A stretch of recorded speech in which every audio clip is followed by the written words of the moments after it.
아마존 비즈니스 모델의 잠재력을 실현하는 데 있어 규모가 중심이라고 믿기 때문에 현 단계에서는 성장의 우선순위를 두고자 합니다. 1997년 아마존 설립자인 제프 베조스가 주주에게 보낸 서한에서 가져왔습니다. 제프 베조스는 미국의 대기업인 아마존닷컴의 창업자이자 CEO입니다. 1994년 아마존닷컴이라는 온라인 서점으로 사업을 시작해 큰 성공을 거둔 인물로 잘 알려져 있습니다.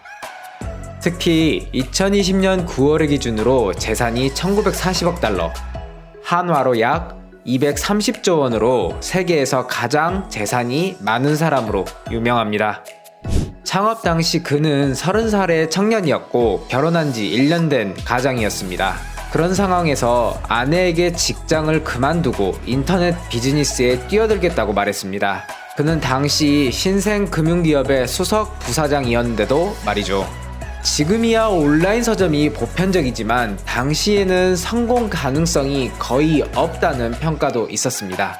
하지만 창업 후 26년의 시간 동안 아마존은 2000년대 초 닷컴 버블 붕괴와 2008년 금융위기를 극복하고 2020년에는 1조 6천억 달러의 공룡기업으로 성장했습니다.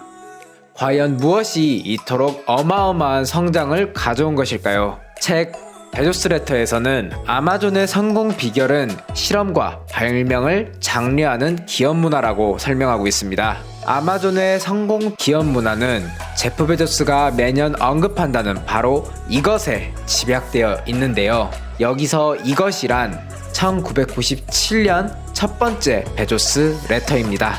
이 편지에는 첫날의 마음을 잊지 않겠다는 다짐, 고객의 기대를 넘어서는 서비스를 제공하겠다는 약속, 그리고 스타트업의 열정으로 첨단 제품을 개발하겠다는 계획이 담겨 있습니다.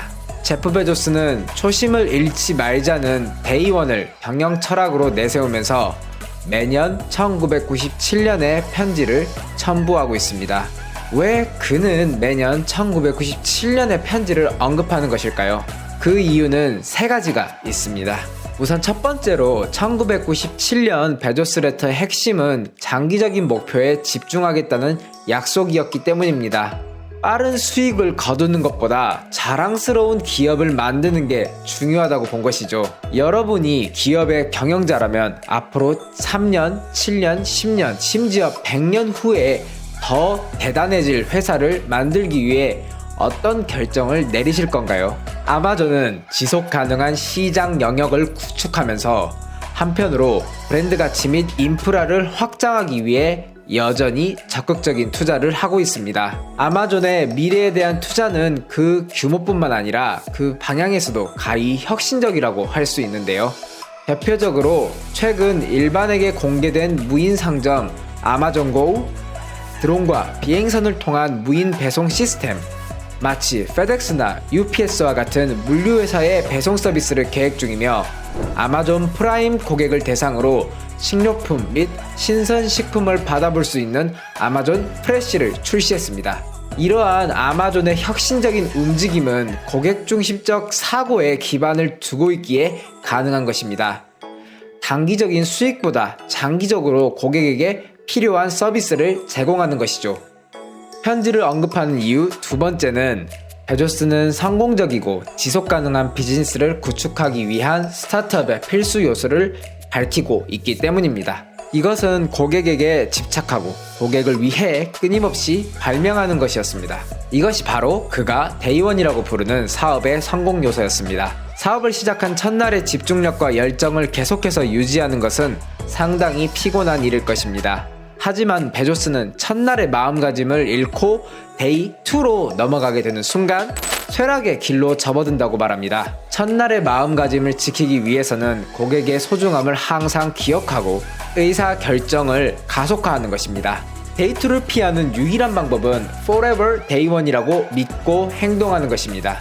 현대차그룹의 정의선 수석 부회장님께서도 아마존의 데이 1을 강조한 걸로 유명합니다. 하루하루를 데이온으로 시작하는 설렘과 생동감이 충만한 조직 문화는 코로나19로 인한 격변의 시대에서 살아남기 위해 지켜내야 할 경영의 근본이 아닐까요?